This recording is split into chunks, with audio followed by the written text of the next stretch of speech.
주 안에서 평안들 하셨습니까? 오늘은 지난주와 본문 말씀을 같이 봅니다. 이는 그만큼 이 세상을 이기는 믿음이 중요하기 때문에 반복한다고 볼 수 있습니다. 하지만 오늘 살펴보고자 하는 주제는 좀 더 구체적입니다. 어떻게 세상을 이길 수 있는가? 곧 우리 믿음의 그 실체가 무엇인가? 이것을 살펴보자 하는 것입니다. 본문 말씀을 읽도록 하겠습니다. 요한일서 5장 4절 5절 말씀입니다. 무릇 하나님께로부터 난 자마다 세상을 이기느니라. 세상을 이기는 승리는 이것이니 우리의 믿음이니라. 예수께서 하나님의 아들이심을 믿는 자가 아니면 세상을 이기는 자가 누구냐? 자, 여기서 요한은 세상을 이기는 믿음을 무엇이라고 말씀하고 있습니까? 이 질문은 매우 중요한 질문이죠. 기독교 교회의 역사를 전반적으로 살펴보면 크게 상반된 견해가 둘로 나눠지는 것을 보게 됩니다. 그것은 전통을 계승하여 온 구교, 곧 로만 캐톨릭이나 또 아직 복음을 정확하게 인식하지 못한 여러 교회들을 다 가리킵니다. 그리고 반면에 신약 성경을 근거해서 복음을 믿는 그런 견해로 나눠지는 것이죠. 그때나 지금이나 똑같습니다. 결국 성령께서 그리스도를 계시로 알게 해주고 믿는 그 믿음이 우리 안에 들어오지 않으면 여전히 우리는 전통적인 종교인에 머무를 수밖에 없다는 사실입니다. 그래서 우리는 이 두 견해가 어떻게 서로 다른지 이것을 정확하게 알 필요가 있습니다. 그래야지만이 우리가 믿음으로 살 수 있고 또 그렇지 못한 사람들을 실제로 도울 수 있는 것입니다. 자, 먼저 이 전통적인 종교 안에 있는 사람들의 가르침이 무엇이냐? 이들은 자신들이 세상을 사랑하지 않고 주는 뜻대로 살아가려면은 이건 일단 세상과 섞이면 안 된다.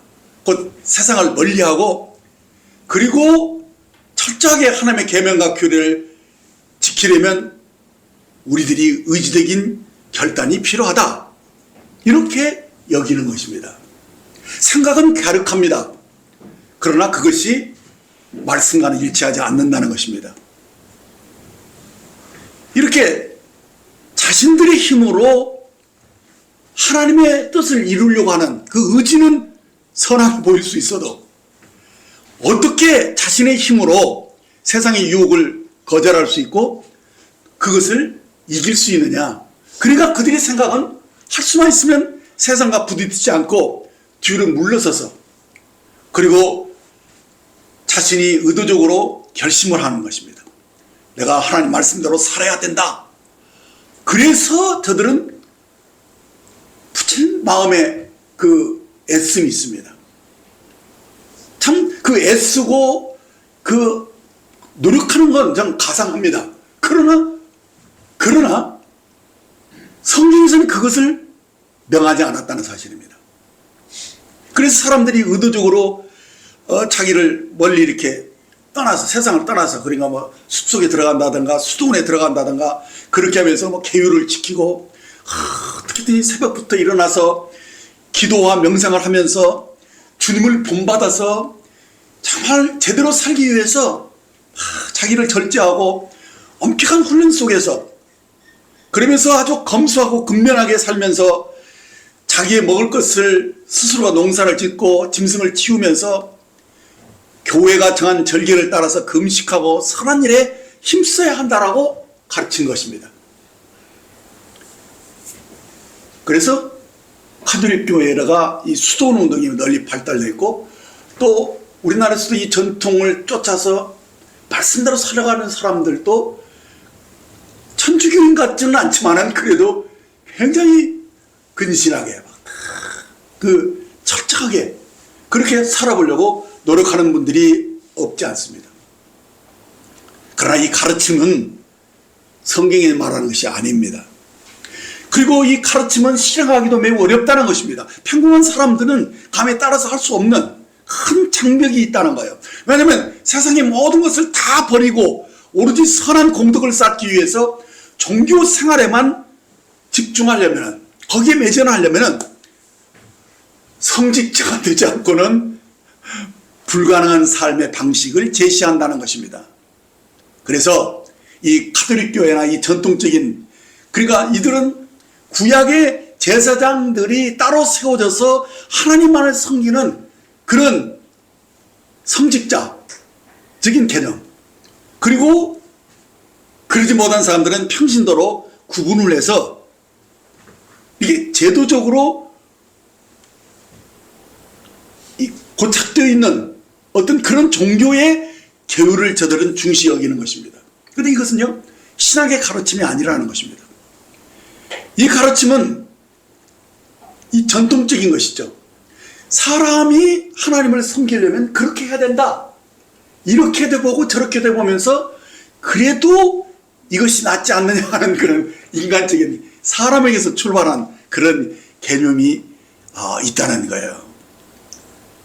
이것은 분명 신학의 가르침과 배치된다는 것입니다. 주님이 이 땅에 오셔서 맨 처음 외치신 말씀이 무엇입니까? 마태복음 4장 17절에 보면 이때부터 예수께서 비로소 전파 이르시되 회개하라 천국이 가까이 왔느니라 라고 말씀을 하셨죠. 이게 주님이 맨 처음 외치시던 말씀입니다. 여기서 회개하라는 것은, 회개는 메타노이아라는 것으로 가던 길을 돌이킨다라는 뜻입니다. 그러니까 지금까지 우리가 살아왔던 삶의 방식으로는 천국에 이룰 수 없다는 것을 주님 말씀하시는 것이죠. 그 이유가 무엇입니까? 요한복음 3장 3절에 보면 사람이 거듭나지 않으면 하나님의 나라를 볼 수 없느니라 하셨고, 이어지는 5절에서 사람이 물과 성령으로 나지 아니하면 하나님 나라에 들어갈 수 없느니라 라고 말씀을 하신 것입니다. 왜 주님이 우리에게 회개하라 하셨으며 왜 거듭나라 하신 말씀입니까? 그것은요, 우리가 태어나면서부터 죄 가운데 있었기 때문입니다. 그러면 이 죄 문제가 근원적으로 해결되지 않은 상태로는 아무리 우리가 노력하고 결심을 하고 죄를 이겨보려고 한다 할지라도 그것은 불가능한 일이라는 것입니다. 그래서 주님은 위로부터, 곧 하나님께로부터 태어나야 할 것을 말씀하신 것입니다. 이것이 거듭남의 비밀이죠. 거듭나지 않고는 하나님 나라를 볼 수도 없고 들어갈 수도 없다 라고 하신 말씀을 우리는 경시해서는 안 됩니다. 이 말씀을 필두로 해서 신앙생활이 시작되는 것이지, 그저 그냥 교회 나오면 믿는 사람으로 생각을 하는 것은, 그것은 출발부터 잘못됐다는 거예요. 아무리 홈런을 치듯이 유명한 선수가 되어도요, 1루를 밟지 않고 나가면 그것은 아웃이 되는 거예요. 많은 사람들이 그냥 주님을 대해서 열정적으로 진실하게 믿으면 되지 않느냐 이렇게 생각을 하지만, 우리가 죄 가운데서 태어난 사람이 아무리 결심하고 노력한다 할지라도 이것은 불가능한 일이라는 것입니다. 근데 감히 사람들이 할 수 있다고 생각하는 어떤 막연한 그 기대 때문에 사람들이 하는 걸 그대로 흉내내면서 해보려고 하는 것입니다. 그래서 세상을 사랑하지 말라고 그랬으니까 세상을 사랑하지 않으려면은 어떻게 해야 될까 하면 연구도 해서 막 그 수도원도 들어가서 막 이것도 저것도 개울도 지켜보고 막 이렇게 하는데, 사실 우리가 아무리 그렇게 한다 할지라도 세상을 이길 수 있느냐? 그럴 수 없다는 것입니다. 그것은 발상 자체가 매우 유치하고 잘못되었다는 것입니다. 저도 교회 생활을 시작하면서 아주 잠깐이지만 죄와 상관없는 깨끗한 삶을 살고 싶어가지고 금욕적인 생활을 시도했던 적이 있습니다.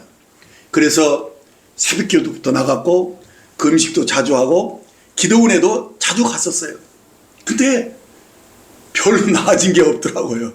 도리어 내가 의식하지도 못했던 그 죄들이 막 더 드러나서 그것을 아무리 해결하려고 해도 괴로움만 더 더해지는 그런 것을 의식하면서 저는 사람이 얄팍해서 그런지 와, 내 한계를 금방 알게 됐어요. 정말 이거 결심해서 노력한다고 해서 죄 문제가 근본적으로 해결되지 않는다는 거, 그것을 비교적 빨리 한 거예요. 뭐 다행이라고도 보지만은 저는 내가 할 수 없는 죄인이라는 것을 빨리 알았기 때문에 복음도 빨리 깨우칠 수 있었지 않았는가 그렇게 생각을 합니다. 그러나 그것도 다 제 생각이고 하나님의 은혜가 나타났기 때문에 제가 구원받을 수 있는 것이죠. 근데 구원받기 직전에 이미 성령님의 그 감동이 있었던 게 분명히 뭐냐면 죄에 대해서 심각해지고요. 의에 대해서 내가 의롭게 살지 못하고 있어. 그리고 심판에 대해서 이거 어떻게 하지? 하는 이 죄에 대해서 의에 대해서 심판에 대해서 그것이 심각해졌다는 사실이에요. 그래서 저도 어떻게든지 간에 이 죄를 이겨보고 의롭게 살고 이 하나님의 심판에서 벗어나려고 하는 그런 마음의 어떤 그 갈증이 제 속에 시작되었다는 거. 이것이 참 너무 놀라운 일이죠. 그래가지고는 어떻게 고민했을 때, 그리고 막 다른 사람들 이렇게 따라가서 막 기도도 따라가 보고 막 어떻게 해보려고 했을 때, 그때 그 주일학교 부장 선생님이 박 선생, 성경을 봐야 돼. 성경을 보면 예수님을 만날 수 있어. 그 말이 굉장히 인상적이었어요. 그러니까 성경 속에서 예수님을 만난다? 굉장히 신비로운 얘기 같은데 그래야지 구원을 받을 수 있다는 말이 제게 큰 도전이 돼가지고 성경을 보기 시작했어요. 제가 여러 번 이걸 간증을 했는데 요한복음 3장에 봤을 때 거듭나야 된다는 말, 이게 무슨 뜻인지는 알겠지만 어떻게 거듭나지? 이런 의문을 가졌고 이제 16절 말씀, 우리가 너무 잘 아는 말씀인데 그 말씀을 딱 건너뛰어가지고 17절 말씀을 딱 보았을 때 제 눈이 번쩍 뜨는 단어가 있었어요. 그것은 심판하려 하심이 아니요. 이 말이 저에게 딱 들어왔어요. 17절을 제가 읽어보면 하나님이 그 아들을 세상에 보내신 것은 세상을 심판하려 하심이 아니요. 그런 말미암아 세상이 구원받게 하려 하십니다. 라는 이 구절이 눈에 들어오면서 그렇게 제가 말씀대로 살아보려고 몸부림했지만은 처절하게 실패를 했기 때문에 이 심판에 대한, 하나님의 심판에 대한 의식이 아주 민감했었는데 이 말씀을 보면서 심판하러 오신 것이 아니라고? 구원을 받게 하십니다. 그러면서 이 구원에 대해서 소망이 생긴 거예요. 구원을 받을 수 있다는 말이구나 하면서 구원을 얻기 위해서 성경을 계속 더 치밀하게 보기 시작했는데, 이제 예수님이 십자가에서 마지막 숨을 거두실 때 외치셨던 다 이루었다, 이 말씀을 딱 들었을 때 불현듯 제 마음속에 왜 목사님이 우리라가 믿기만 하면 구원을 얻을 수 있다고 하셨는지, 그 믿음으로 구원을 얻는다는 이 비밀이 뭔가가 번쩍 이 말이구나 하는 것이 딱 떠오르더라고요. 그래, 내가 지금까지 이 죄 문제를 스스로 해결하고 이루려고, 내가 이루려고 했었는데 안 됐는데 주님이 다 이루어 주셨구나라는 이 사실이 참 묘하게 탁 이렇게 제 속에 어필이 돼가지고 그것이 이렇게 제 영혼을 탁 각성시키더라고요. 그러면서 주님이 대신 다 이루어 주셨다라는 이 사실이 제게 믿어지면서 제 죄짐이 이미 내 죄가 용서됐구나 라는 사실이 다 믿어졌어요. 그러니까 믿으려고 얼마나 했었습니까 제가. 애쓴 것이 아니라 그냥 믿어졌다는 거예요. 그러니까 이것이 미묘한 차이가 있어요. 믿으려고 애써서 믿어지는 게 아니고요. 믿어지게 하시더라고요, 하나님. 이게 뭐냐? 성령님의 은혜죠. 그래서 은혜가 무엇인가를 저는 거듭날 때부터 정확히 안 셈이었어요. 근데 이 체험들은요, 구원받은 사람들은 너나 할 것이 똑같더라고요. 제가 마틴 루터가 종교개혁을 일으키게 된 그 결정적인 계기에 대해서 제가 어느 책에서 봤는데, 그가 수도사로서 기도와 금식과 막 고해성사 등 교회의 가르침을 아주 철저히 따랐음에도 불구하고 자신의 죄성과 하나님의 이 엄격한 심판에 대한 공포가 그에게 막 눌림이 있었기 때문에 늘 괴로워하면서 어떻게 해야 의로운 하나님 앞에 내가 설 수 있을까라는 이 고민 속에서 살았대요. 그래서 이 죄에 대해서 짓눌려 있었을 때 그가 바텐바르크 대학의 교수로서 시편과 노마서를 맡았는데, 이 노마서를 연구하다가 노마서 1장 17절 말씀에서 그 답을 찾았다고 말합니다. 노마서 1장 17절 말씀 보면은, 복음에는 하나님의 의가 나타나서 믿음으로 믿음에 이르게 하나니 기록된 바 오직 의인은 믿음으로 말미암아 살리라 함과 같으니라. 누트는 이 말씀 속에서 하나님의 의에 대해서 하게 힘들어 했었거든요. 그런데 여기서 그의 눈이 탁 띄어진 것이 뭐냐면은, 복음에는 하나님의 의가 나타났다 하는 이 말에 대해서 성령님이 그때 확 눈을 열어주셨던가 봐요. 그래서 지금까지 하나님의 의를 죄인들을 벌하시는 하나님의 심판의 기준으로만 봤는데, 그래서 그가 정죄 속에 있었잖아요. 그런데 이 복음에는 이 말에 눈이 떨어져 가지고 복음에 하나님의 의가 나타났다는 것이 새롭게 인식이 되었다는 거예요. 그러니까 복음은 기쁜 소식이잖아요. 무엇이 기쁜 소식이 됐느냐? 그리스도가 그를 대신해서 죽으시고 부활하신 이 기독교의 가장 중요한 이 진리가 그거잖아요. 그리스도의 대속이잖아요. 그리스도가 대속하심으로써 죄인들이 받아야 될 그 죄값을 주님이 친히 담당하셨다는 이 사실로 하나님의 의가 거저 선물로 사람에게 주어진, 그래서 여기서 하나님의 의가 은혜의 선물로 주어졌다는 것을 누트가 비로소 깨달은 거예요. 그래서 누터가 주장했던 이 복음의 핵심 진리인 이신칭의, 이 말의 뜻은 우리가 자기의 선한 행위나 고행이나 무엇으로 이렇게 그 당시 유행했던 이 천주교에서 막 돈으로 이렇게 막 팔아가지고 했던 그거 있잖아요. 그러니까 돈으로 의로워질 수 없다는 이 사실을 정확하게 그냥 본 거예요. 오직 예수 그리스도를 믿는 믿음으로만 구원을 받을 수 있다. 이 사실을 그가 확실하게 붙잡고 종교개혁을 시작한 거예요. 자, 그래서 오늘날도 똑같아요. 전통적이라는 것은 그냥 사람들이 쭉 내려왔던 그런 형식들, 사람들이 저렇게 하니까 나도 그렇게 하는 거, 이것으로는 구원받을 수가 없어요.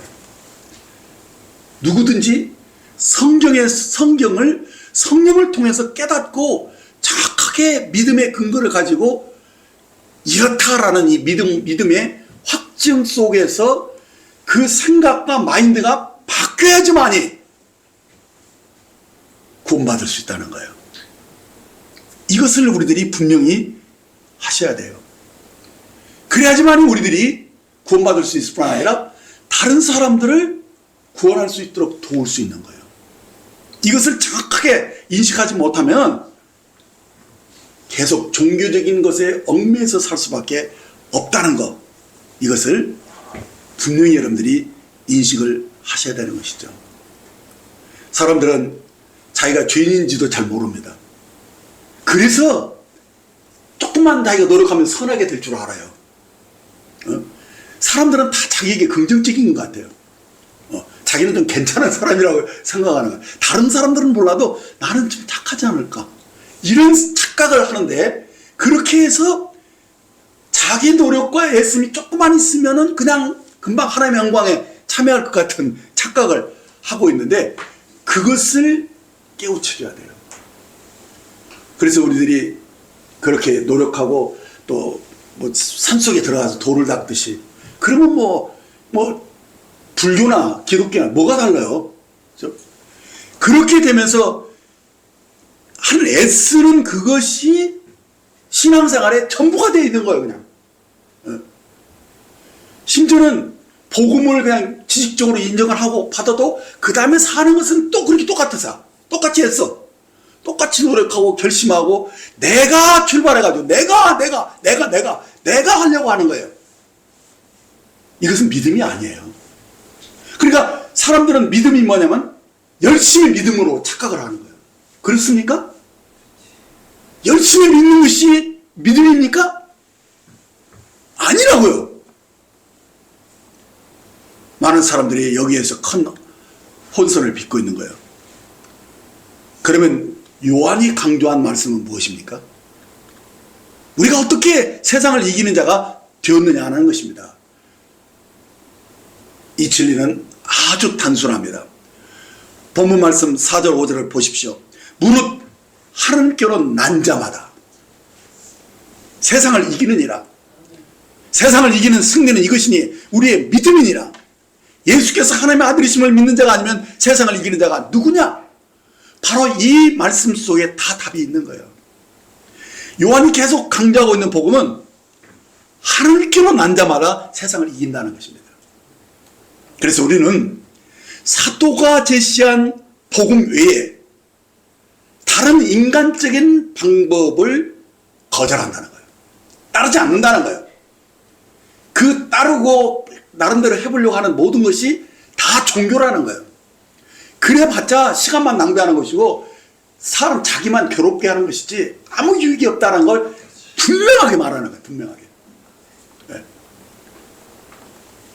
그러니까 신앙의 인도자가 누구냐에 따라서 엄청나게 많은 사람들이 내이기도 하고 자익해도 됩니다.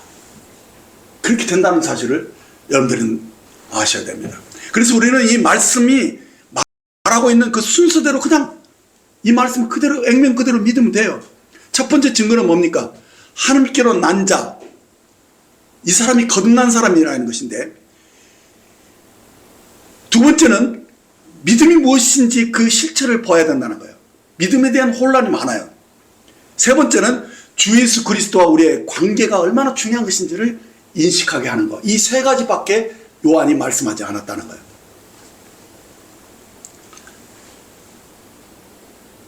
이것이 바로 구원을 완다는 원칙이고 세상을 이기는 믿음, 똑같은 말이에요. 우리가 만일 하나님께로 태어난 하나님의 자녀라면 우리는 분명히 영생을 얻은 자이고, 영생을 얻은 자라면 그 속에 하나님의 생명이 있고 그 본성이 있기 때문에 거기서 출발하지 않으면 안 된다는 것이죠. 그러니까 전통적인 종교인들의 견해와 이 복음주의자의 견해는 바로 여기서 나눠지는 거예요. 누구냐? 바로 거듭남을 그 사람이 정말 강조하느냐 안 하느냐. 보통 일반 교회들이 큰 패단이 뭐냐면 교회 나오게 하면, 교회 나오면 그냥 바로 그냥 신자로 여겨주는 거예요.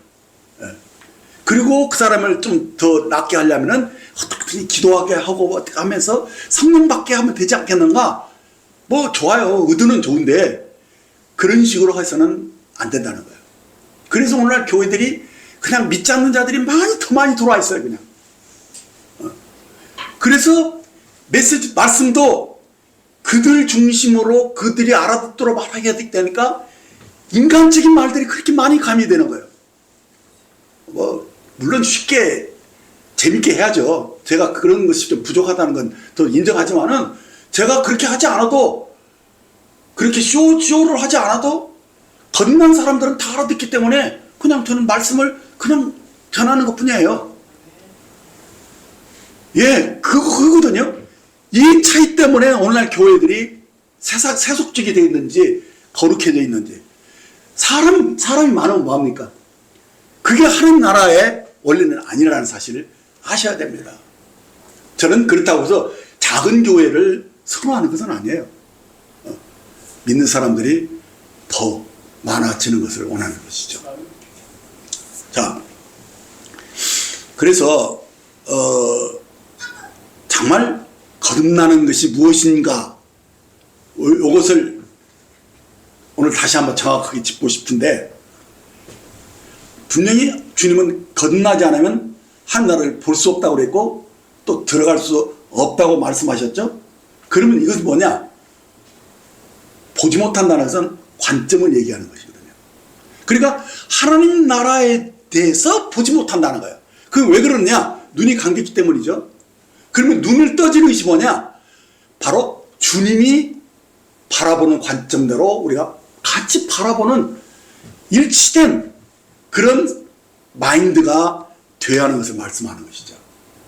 그래서 세상을 바라보는 우리의 관점이 하나님의 말씀으로 바뀌는 것을 가리켜서 거듭났다, 구원받았다, 이렇게 말씀하고 있다는 거예요.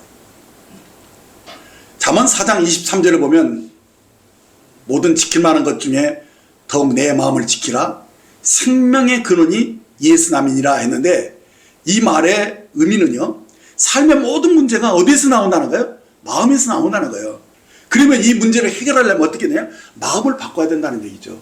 그 마음을 바꾼다는 것은 뭐냐? 더 노골적으로 말하면 우리의 생각과 사고방식을 바꾼다.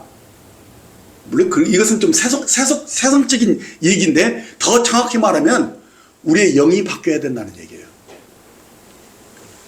그러니까 그 바른 영에서 바른 생각과 마인드가 나오는 거거든요.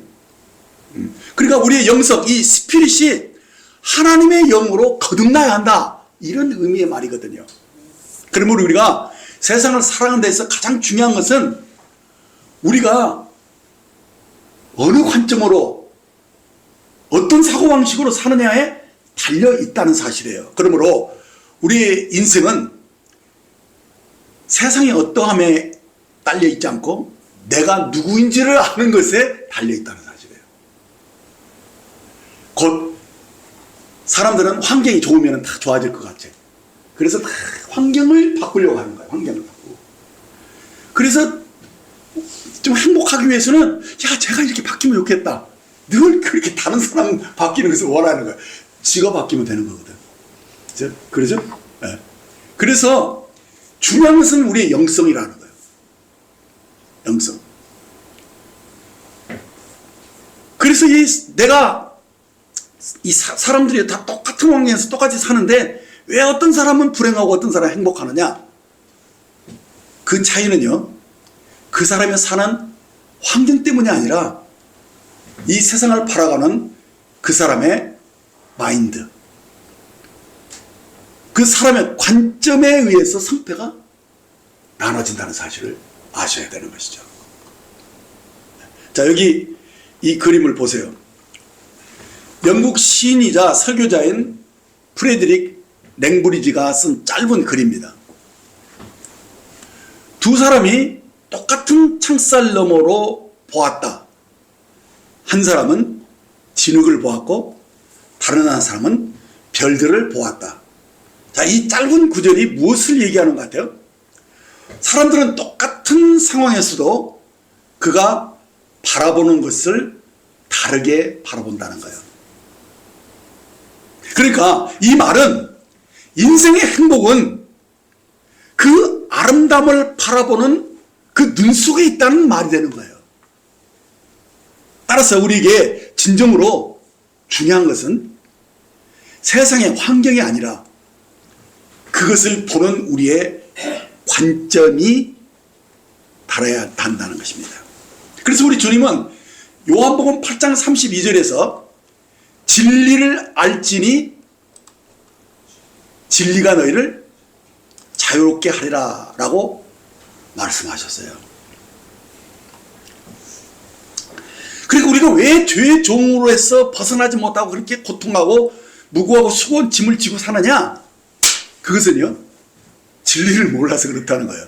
진리를 알 때 그 진리가 우리를 거기서 벗어나게 해준다, 이 말씀이거든요. 그리고 우리가 왜 복음을 전해야 되느냐? 진리를 알게 하기 위해서 그러는 거예요.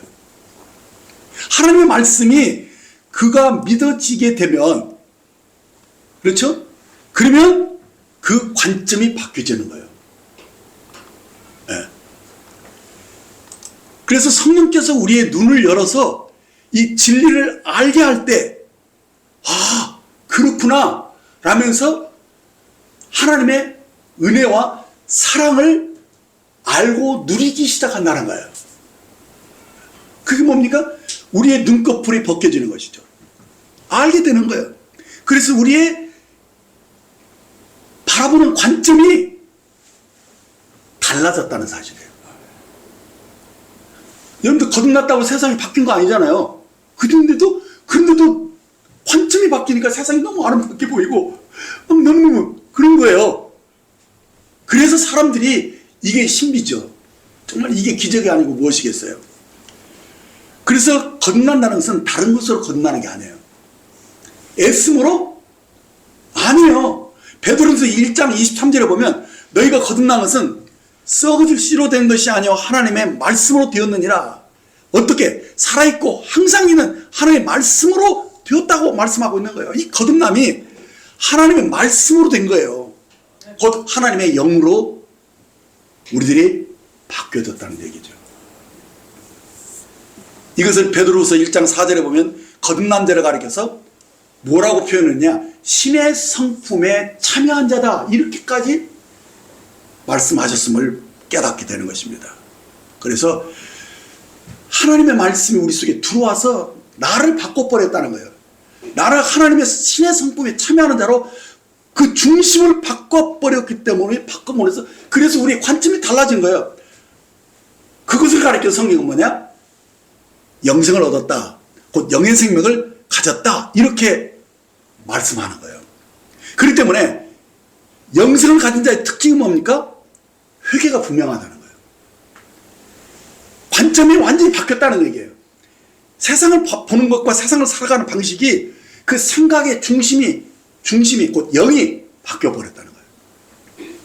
그래서 이전에는 이기적으로 자기만을 위해서 살았었는데 이제는 하나님의 사랑을 알고 나도 하나님의 사랑을 하게 되고 하나님의 난 자들을 사랑하는 자로 중심이 바뀌어버린 거예요. 그래서 이제는 더 이상 나 중심의 삶이 그 자체가 죄라는 것을 알기 시작하는 것이죠. 그러면서 자아를 벗어나요.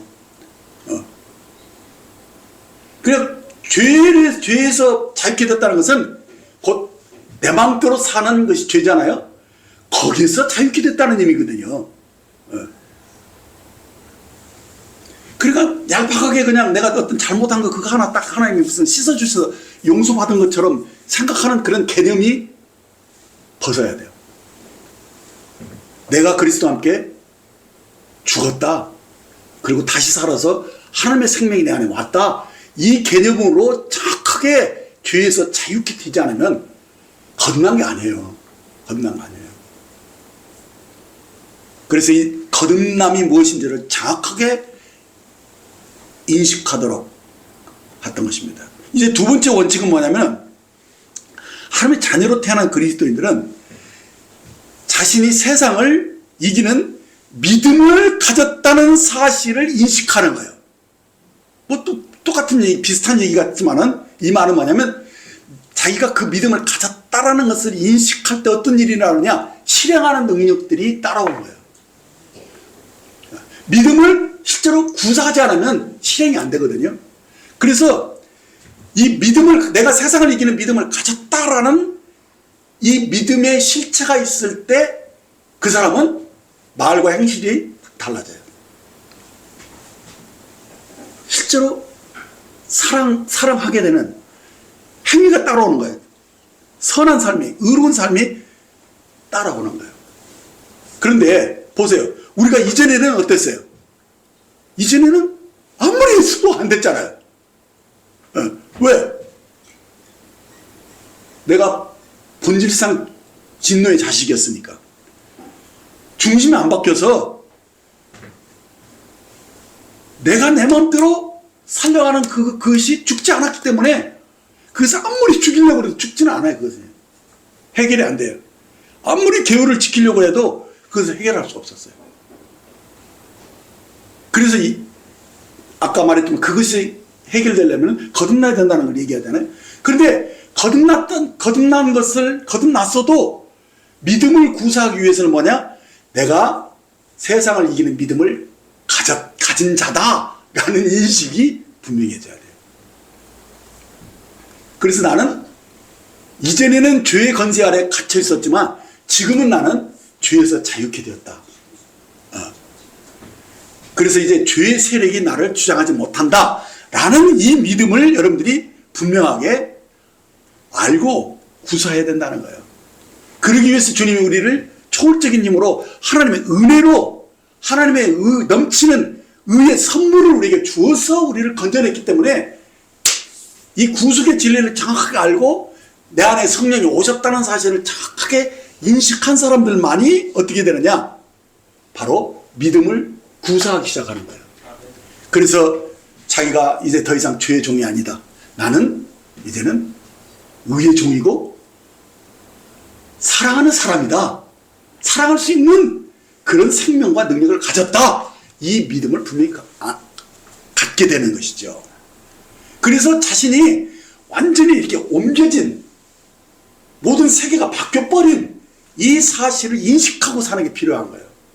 그래서 골로새서 1장 13절 14절에 보면 그가 우리를 흑암의 권세에서 건져내사 그의 사랑의 아들의 날로 옮기셨으니 그 아들 안에서 우리가 속량 곧 죄사함을 얻었도다 라는 이것을 이제는 팩트로 인정하는 것 뿐만 아니라 거기에서 바로 살아있는 믿음이 나타난다는 거예요. 그래서 우리가 하나님의 나라로 옮겨졌다. 나는 하나님의 자녀다. 나는 의로운 사람이다. 라는 이것에 대한 그 신분이 완전히 달라진 이 사실에 대한 깊은 인식을 가지고 그가 이제 다르게 살 수 있다라는 것을 아는 거예요. 어떻게 달라졌습니까? 로마서 5장 17절을 보십시오. 같이 한번 읽어보면 좋겠습니다.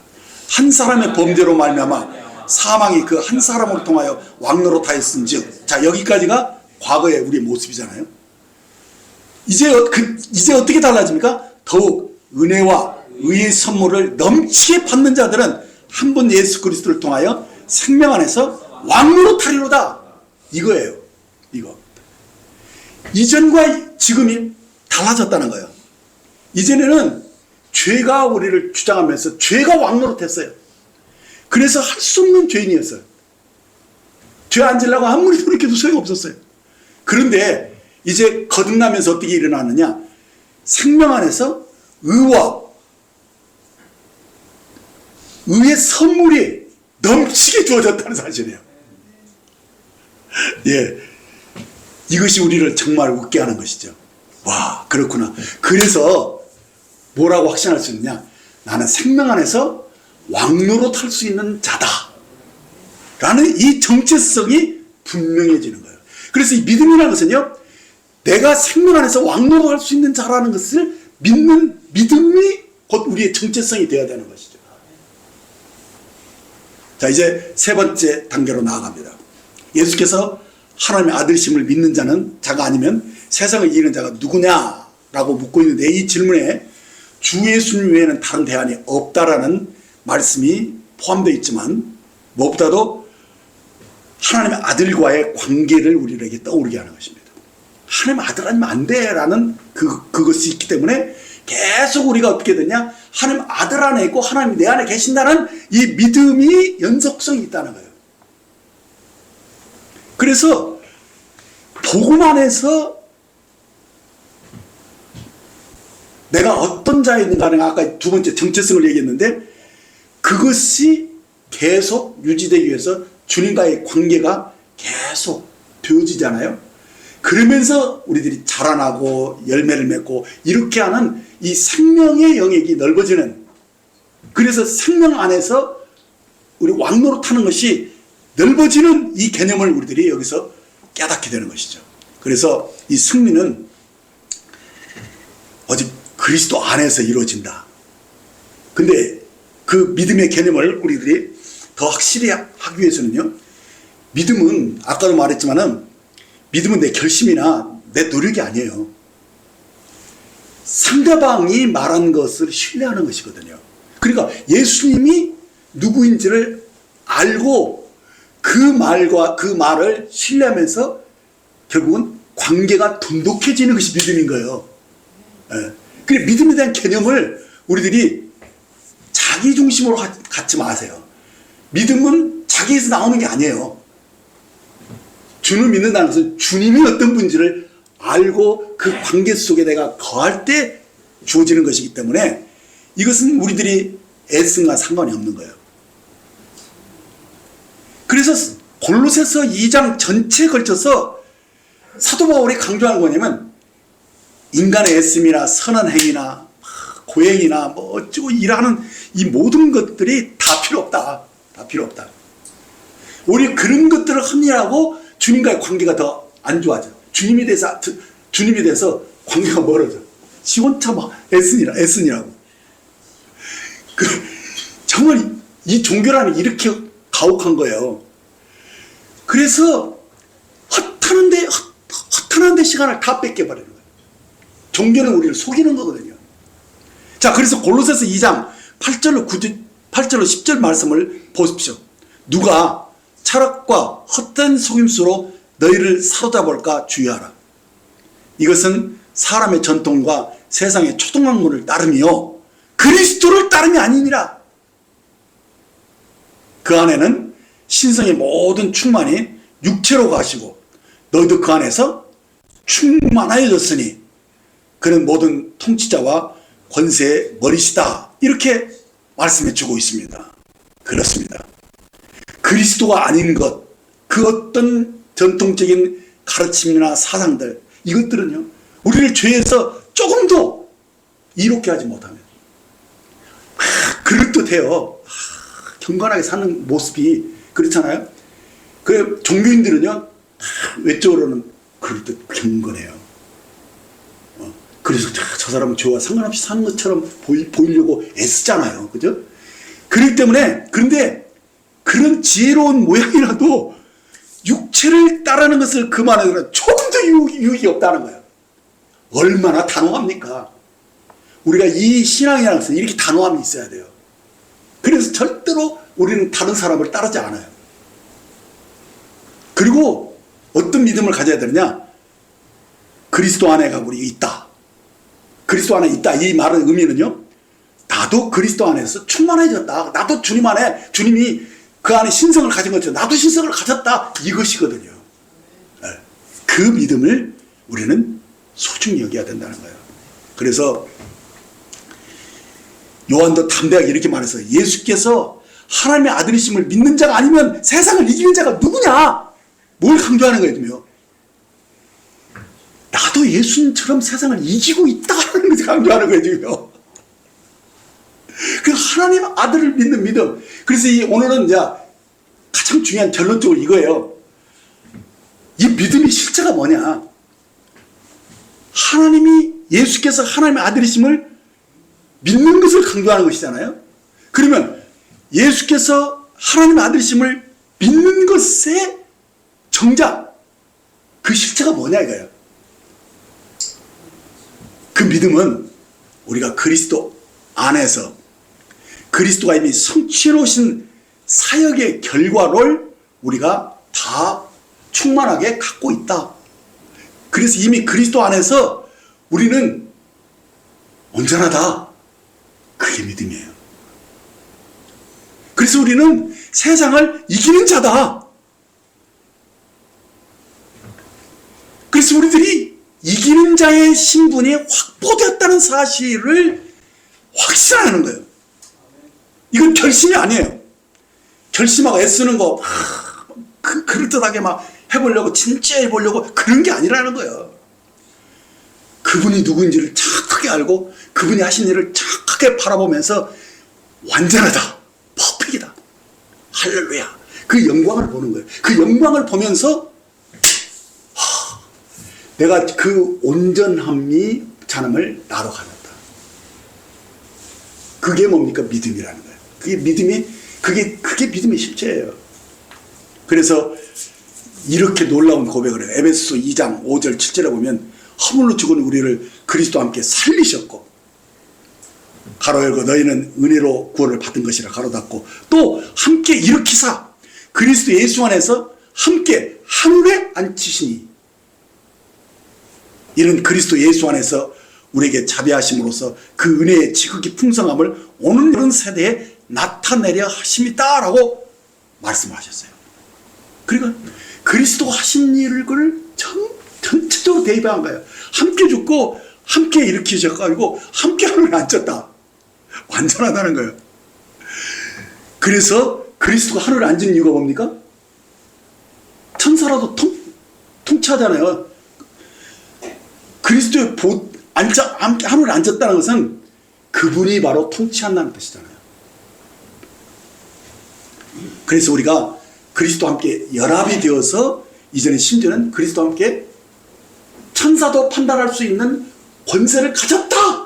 이 사실을 사도 바울은 정확하게 안 거예요. 네. 그래서 예수께서 하나님의 아들이심을 믿는 자가 아니면 세상을 이긴 자가 누구냐라고 물으면서 정말 그 믿음이 이 세상을 이긴다는 것을 선포하고 있다는 사실입니다. 그러니까 믿음은 주님이 누구인지를 알고 주님 안에서 내가 누구인지도 아는 거예요. 바로 그 주님을 정확하게 알고 나를 정확하게 아는 거예요. 거기서 자신의 정체성을 딱 붙잡았기 때문에 이제 믿음을 구사하는 것이 어렵지 않아요. 그래서 이 믿음이요, 사실은 겨자씨만한 믿음에 불과한 것이지만 산을 옮길 수 있는 믿음이 여기서 나오는 거거든요. 그래서 이제 이 믿음이 우리의 삶을 구체적으로 어떻게 이 믿음을 적용해서 사느냐, 이것에 대한 가장 구체적으로 우리에게 보여주고 있는 말씀이 갈라디아서 2장 20절이에요. 내가 그리스도와 함께 십자가에 못 박혔나니 그런즉 이제는 내가 사는 것이 아니요 오직 내 안에 그리스도께서 사신 것이라. 이제 내가 육체 가운데 사는 것은 나를 사랑하사 나를 위하여 자기 자신을 버리신 하나님의 아들을 믿는 믿음 안에서 사는 것이다. 이 고백을 제대로 하는 사람은 믿음의 실체를 가진 사람이에요. 하나님의 아들을 믿는 믿음 안에서 사는 것. 그래서 이제 그 실제가 나를 사랑해서 나를 위해 자기 몸을 버리신 그분과의 관계 안에서 주님으로 살아가는 그 삶이 실제가 돼버린 거예요. 그러니까 이는 한마디로 말해서 내 삶의 주체가 내가 아니라는 거 아는 거예요. 내 안에 주님이 생명의 영으로 나를 이끌어 가신다는 거. 그래서 그분의 음성을 늘 듣는 거예요. 민감하게. 그래서 그분을 소중히 여기는 거예요. 내 안에 있는 이 생명이신 주님이 뭘 원하시는지를 늘 깨어 있는 거예요.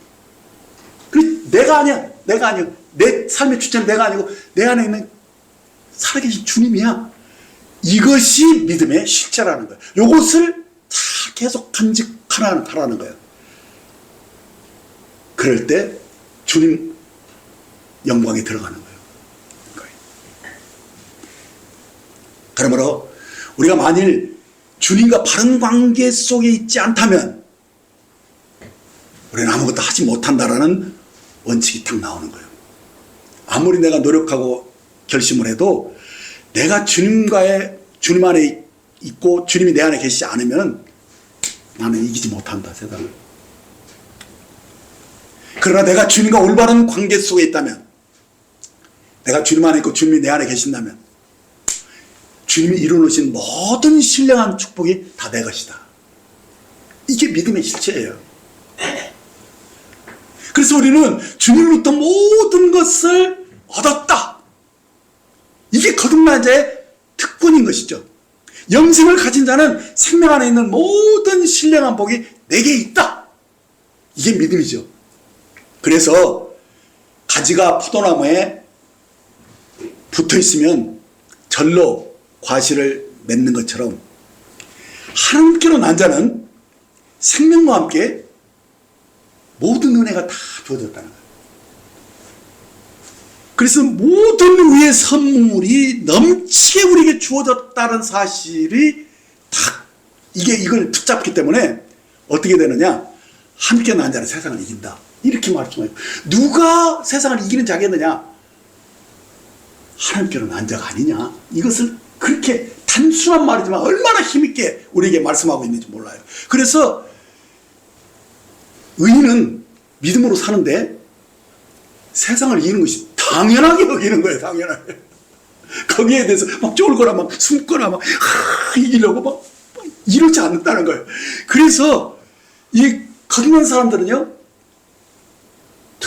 굉장히 마음에 안식이 있어요. 평안이 있어요. 더 이상 이제는 이 세상을 이기려고 애쓰거나 노심초사하지 않는다는 거예요. 내 육신을 억제하려고 애쓸 필요가 없다는 걸 아는 거예요.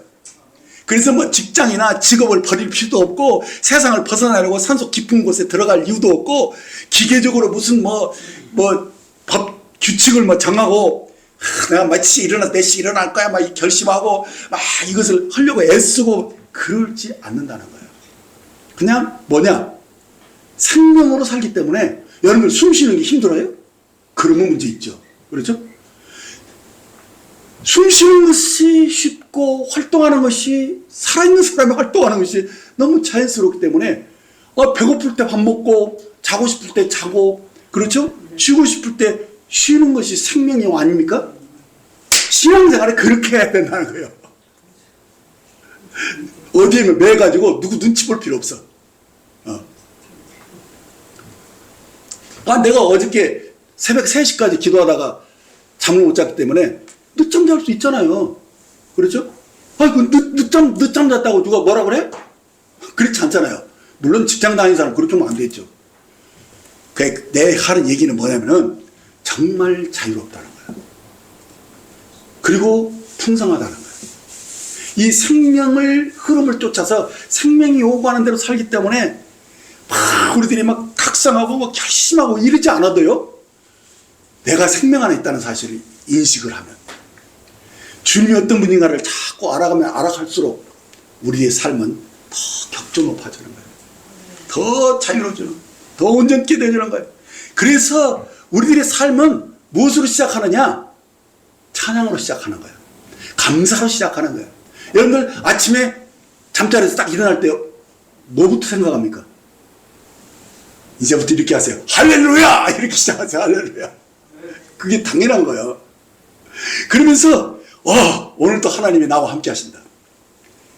하나님이 나에게 예비하신 모든 것을 나는 다 누릴 수 있다.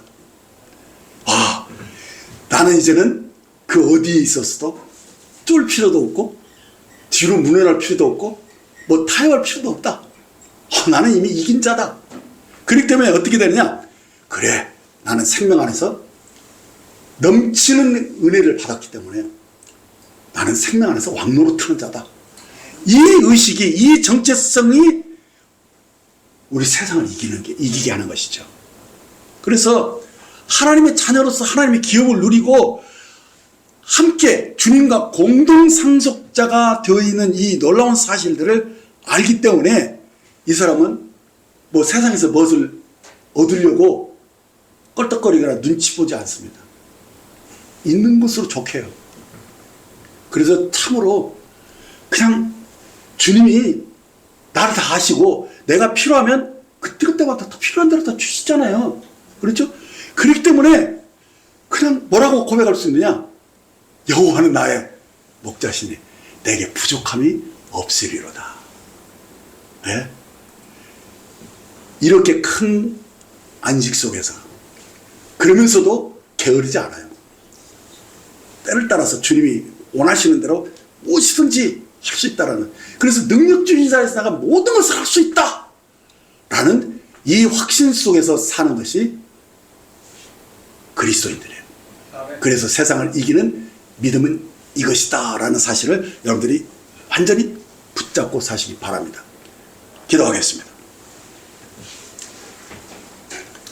사랑하는 아버지 하나님, 우리에게 베푸신 은혜와 아들을 내어주신 이 사랑을 진심으로 감사드리며 찬양을 올려드립니다. 진실로 우리가 아직 연약할 때 기약대로 그리스도께서 경건치 않은 자를 위해서 죽으셨으며, 우리가 아직 죄인이었을 때 그리스도께서 우리를 위하여 죽으심으로 하나님께서 우리에 대한 자기의 사랑을 확증해 주셨습니다. 그래서 우리가 우리 죄를 위하여 아무것도 한 일이 없지만 전적으로 하나님의 자비하신 은혜로 우리는 넘치는 의의 선물을 받은 자가 되었습니다. 그래서 생명 안에서 우리는 지금도 왕노릇하는 자며 우리 이 정체성으로 우리가 사는 것입니다. 주님은 포도나무시고 우리는 가지입니다. 능력 주시는 자 안에서 우리는 모든 것을 할 수 있습니다. 이 믿음으로 우리가 이 세상을 이기는 자로 삽니다. 오늘도 주님과 복음을 위해서 기쁘게 살아갈 수 있게 하신 주님께 감사를 드리며 모든 말씀을 주 예수님의 이름으로 기도했습니다. 아멘.